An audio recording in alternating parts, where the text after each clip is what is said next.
தன் குடும்பத்திற்கும் தனக்கும் என்ன லாபம் இருக்கிறதோ அதை மட்டும் தான் செய்வார் ஓ பன்னீர்செல்வம்.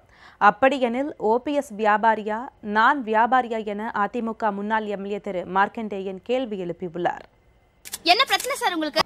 ஓ பன்னீர்செல்வம் அவர்கள் என்னை ஒரு அரசியல் வியாபாரி என்று சொல்லியிருக்கிறார்கள். நீங்க பேசுறது ஒண்ணுமே புரியல சார். 10-11 எம்எல்ஏகள் எல்லாம் சேர்த்து தர்ம யுத்தம் நடத்தி இந்த ஆட்சி ஒரு ஊழல் ஆட்சின்னு சொன்னார். துடிக்கிறது என் இதயம், அடிக்கிறது என் நாடி, பாய்கிறது என் ரத்தம், பொங்கி எழுகிறது என் உணர்ச்சி. ஊழல் ஆட்சியை எதிர்த்து உண்ணாவிரதம் இருக்க போகிறேன் என்று அறிக்கை கொடுத்தார். அதற்கான நிகழ்ச்சிகளும் ஏற்பாடு செய்யப்பட்டது.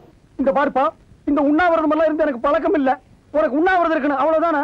நான் வீட்டிலே இருந்துட்டு போறேன், என்ன விடு. நாங்கள் ஏதோ உண்ணாவிரதம் இருக்க போகிறாரே என்று நினைத்து அப்பாவிகளாக நாங்கள் எல்லாம் போனோம். இதெல்லாம் எனக்கு முன்னாலேயே தெரியாம போச்சு. தெரிஞ்சிருந்தா ஏதாவது ஒரு காரணத்தை சொல்லி ஒரு மாசம் லீவ் போட்டு ஓடி போயிருப்பேன்.